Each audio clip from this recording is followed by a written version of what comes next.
ये आकाशवाणी शिमला है।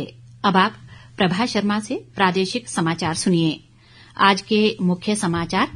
पूर्व प्रधानमंत्री डॉक्टर मनमोहन सिंह का नई दिल्ली में पूरे राजकीय सम्मान के साथ किया गया अंतिम संस्कार। मुख्यमंत्री सुखविंदर सिंह सुक्खू भी रहे मौजूद। ऊना जिले में 20 करोड़ रुपए की लागत से आलू प्रसंस्करण संयंत्र स्थापित करेगी राज्य सरकार। विपक्ष के नेता जयराम ठाकुर ने जलोड़ी जोत सुरंग के निर्माण को मंजूरी देने पर केंद्र का जताया आभार। प्रधानमंत्री नरेंद्र मोदी कल आकाशवाणी पर मन की बात कार्यक्रम में लोगों से साझा करेंगे विचार। और राज्य के ऊपरी क्षेत्रों में रुक रुक कर हिमपात जारी, जनजातीय क्षेत्रों में सामान्य जनजीवन प्रभावित। अब समाचार विस्तार से। पूर्व प्रधानमंत्री डॉक्टर मनमोहन सिंह का आज नई दिल्ली के निगम बोध घाट पर पूरे राजकीय सम्मान के साथ अंतिम संस्कार किया गया। सिख ग्रंथियों और डॉक्टर मनमोहन सिंह के परिजनों ने अंतिम संस्कार से पहले गुरबानी का पाठ किया। औपचारिक गार्ड ऑफ ऑनर के बाद राष्ट्रपति द्रौपदी मुर्मू, उपराष्ट्रपति जगदीप धनखड़, प्रधानमंत्री नरेंद्र मोदी, केंद्रीय मंत्री राजनाथ सिंह, अमित शाह व जगत प्रकाश नड्डा और लोकसभा अध्यक्ष ओम बिरला ने डॉक्टर मनमोहन सिंह को श्रद्धांजलि अर्पित की। इसके अतिरिक्त कांग्रेस अध्यक्ष मल्लिकार्जुन खड़गे, सोनिया गांधी और राहुल गांधी सहित कांग्रेस पार्टी के कई नेताओं ने उन्हें अंतिम विदाई दी। मुख्यमंत्री सुखविंदर सिंह सुक्खू भी नई दिल्ली के निगम बोध घाट पर स्वर्गीय डॉक्टर मनमोहन सिंह के अंतिम संस्कार में शामिल हुए। बाद में पत्रकारों से बातचीत में उन्होंने कहा कि पूर्व प्रधानमंत्री डॉक्टर मनमोहन सिंह ने अपने कार्यकाल में मनरेगा, सूचना का अधिकार, आधार कार्ड, खाद्य सुरक्षा अधिनियम सहित कई ऐतिहासिक योजनाएं शुरू की। जब देश में आर्थिक संकट आया उस समय वो वित्त मंत्री रहे और वित्त मंत्री रहकर देश को आर्थिक संकट से उभारने के बाद देश का जो सोना उस समय गिरवी रखा गया था उसको वापस लाए और जब देश के प्रधानमंत्री बने तो इस देश की अर्थव्यवस्था को नई दिशा दिखाने का कार्य पूर्व प्रधानमंत्री डॉक्टर मनमोहन सिंह जी ने किया। कोरोना काल में अगर मनरेगा न होता तो देश में किस प्रकार से ग्रामीण में रोजगार की कमी रहती। मेरा मानना है कि उन्होंने राइट टू एजुकेशन दिया, राइट टू फूड दिया और राइट टू एम्प्लॉयमेंट दिया। आज मनरेगा के द्वारा कई घरों के चूल्हे जल रहे हैं। ये डॉक्टर मनमोहन सिंह जी की देन है। केंद्रीय गृह मंत्रालय ने कहा है कि सरकार पूर्व प्रधानमंत्री डॉक्टर मनमोहन सिंह के स्मारक के लिए जगह आवंटित करेगी।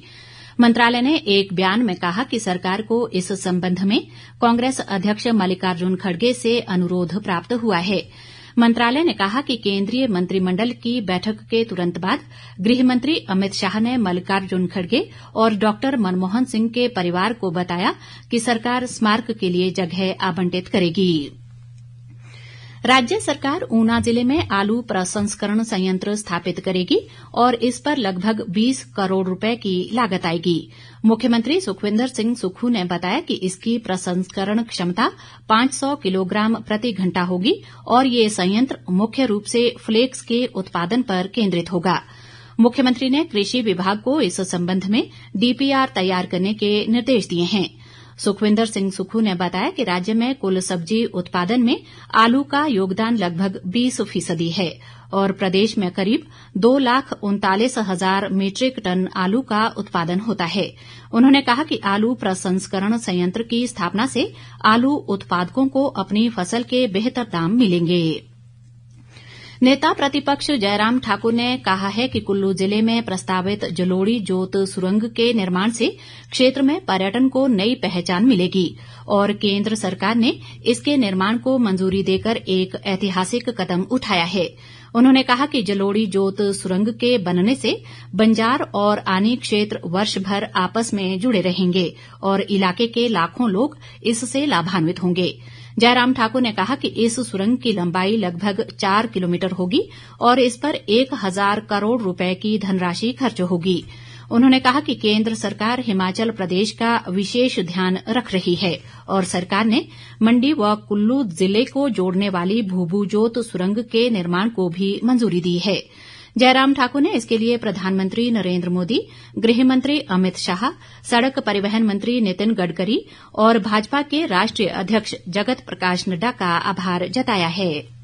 टनल के बनने से हमारा कुल्लू और आनी के साथ रामपुर के साथ सीधा आने जाने का रास्ता जो है सरल हो जाएगा, क्योंकि जलोड़ी पास जो लगभग 10,000 11,000 फीट की हाइट है, वहां पर वर्क के कारण वहां पर वो बंद हो जाता है। तो ऐसी सूरत में एक बहुत बड़ी एक एडिशन हो जाएगी लोगों के आने जाने की सुविधा, और पर्यटन की दृष्टि से इसका एक बहुत बड़ा महत्व है। अब टनल का थोड़ा सा जो रूट जो है थोड़ा चेंज करके वो अलग से किया है, जिसमें गांव के लोग भी खुश हैं, गांव को भी कोई दिखनाई नहीं होगी, परेशानी नहीं होगी, और टनल भी बन करके तैयार होगी। ताजा समाचारों के लिए आप हमारे Facebook page all India radio news Shimla, x handle @AIR News_शिमला और YouTube channel AIR Shimla news पर लॉग इन कर सकते हैं। प्रादेशिक समाचार बुलेटिन में आपका फिर स्वागत है। बाकी समाचारों में प्रधानमंत्री नरेंद्र मोदी कल सुबह 11 बजे आकाशवाणी पर मन की बात कार्यक्रम में देश विदेश के लोगों के साथ अपने विचार साझा करेंगे। ये मासिक रेडियो कार्यक्रम की 117वीं कड़ी होगी। मन की बात का प्रसारण आकाशवाणी और दूरदर्शन के समूचे नेटवर्क, आकाशवाणी समाचार वेबसाइट और news on AIR mobile app पर किया जाएगा। इसे आकाशवाणी समाचार, DD न्यूज, PMO और सूचना व प्रसारण मंत्रालय के YouTube चैनलों पर भी सीधा प्रसारित किया जाएगा। प्रदेश उच्च न्यायालय के नवनियुक्त मुख्य न्यायाधीश न्यायमूर्ति GS संधवालिया को कल शपथ दिलाई जाएगी। शिमला स्थित राजभवन में होने वाले एक समारोह में राज्यपाल शिव प्रताप शुक्ल उन्हें शपथ दिलाएंगे। प्रदेश के जनजातीय व ऊपरी क्षेत्रों में पिछले 24 घंटों में रुक रुक कर बर्फबारी का क्रम जारी है। लाहौल स्पीति जिले के ऊपरी क्षेत्रों में भी 1 से 4 फुट तक बर्फबारी हुई है। किन्नौर जिले के छितकुल और अन्य स्थानों पर भी 1 फुट से अधिक हिमपात हो चुका है।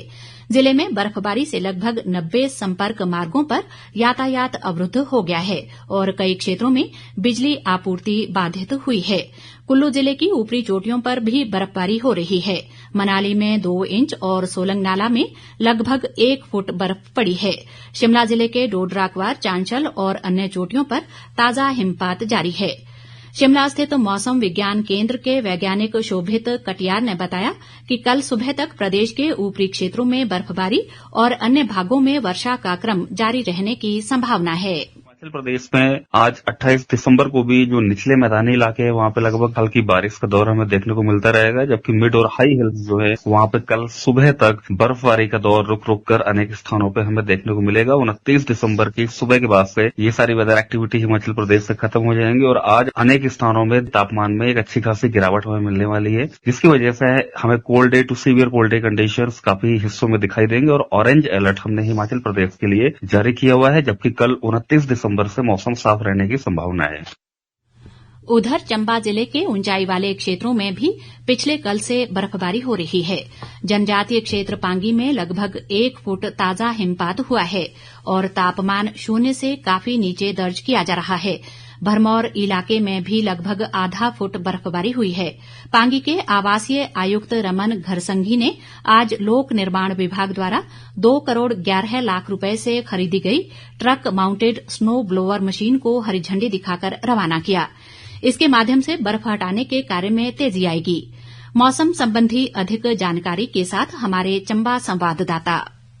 चंबा जिला में पिछले कल से ऊपरी क्षेत्रों में हो रही बर्फबारी तथा निचले इलाकों में बारिश से पूरा जिला प्रचंड शीतलहर की चपेट में आ गया है। बारिश व बर्फबारी के चलते जनजीवन अस्त व्यस्त हो गया है। जिला के करीब 1 दर्जन सड़क मार्ग वाहनों की आवाजाही के लिए अवरुद्ध है, जिसमें मुख्य रूप से चंबा चौड़ी वाया जोत मार्ग, चंबा पांगी वाया साच पास तथा खजार डलोजी सड़क मार्ग शामिल हैं। वहीं जिला के करीब 70 बिजली के ट्रांसफार्मर भी बंद पड़े हैं, जिससे लोगों को अंधेरे में रहना पड़ रहा है। वहीं जिला के जनजातीय क्षेत्र पांगी में करीब 1 फुट तक हिमपात हो चुका है, जबकि जनजातीय क्षेत्र भरमौर में 6 इंच के करीब हिमपात दर्ज किया गया है। जिला में बारिश व बर्फबारी से प्रभावित हुई व्यवस्था को पटरी पर लाने के लिए जिला प्रशासन जुटा हुआ है, ताकि लोगों को परेशानियों से निजात दिलाई जा सके। आकाशवाणी के लिए चंबा से विकास ठाकुर।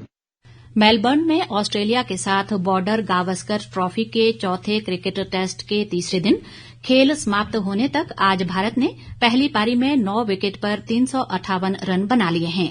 भारतीय टीम ऑस्ट्रेलिया से अभी 116 रन पीछे है। अंत में मुख्य समाचार एक बार फिर। पूर्व प्रधानमंत्री डॉक्टर मनमोहन सिंह का नई दिल्ली में पूरे राजकीय सम्मान के साथ किया गया अंतिम संस्कार। मुख्यमंत्री सुखविंदर सिंह सुक्खू भी रहे मौजूद। ऊना जिले में 20 करोड़ रुपए की लागत से आलू प्रसंस्करण संयंत्र स्थापित करेगी राज्य सरकार। विपक्ष के नेता जयराम ठाकुर ने जलोड़ी जोत सुरंग के निर्माण को मंजूरी देने पर केंद्र का जताया आभार। प्रधानमंत्री नरेंद्र मोदी कल आकाशवाणी पर मन की बात कार्यक्रम में लोगों से साझा करेंगे विचार। और राज्य के ऊपरी क्षेत्रों में रुक रुक कर हिमपात जारी, जनजातीय क्षेत्रों में सामान्य जनजीवन प्रभावित। इसी के साथ ये समाचार बुलेटिन समाप्त हुआ। हमारा अगला बुलेटिन आप सुन सकते हैं कल सुबह 9:20 पर।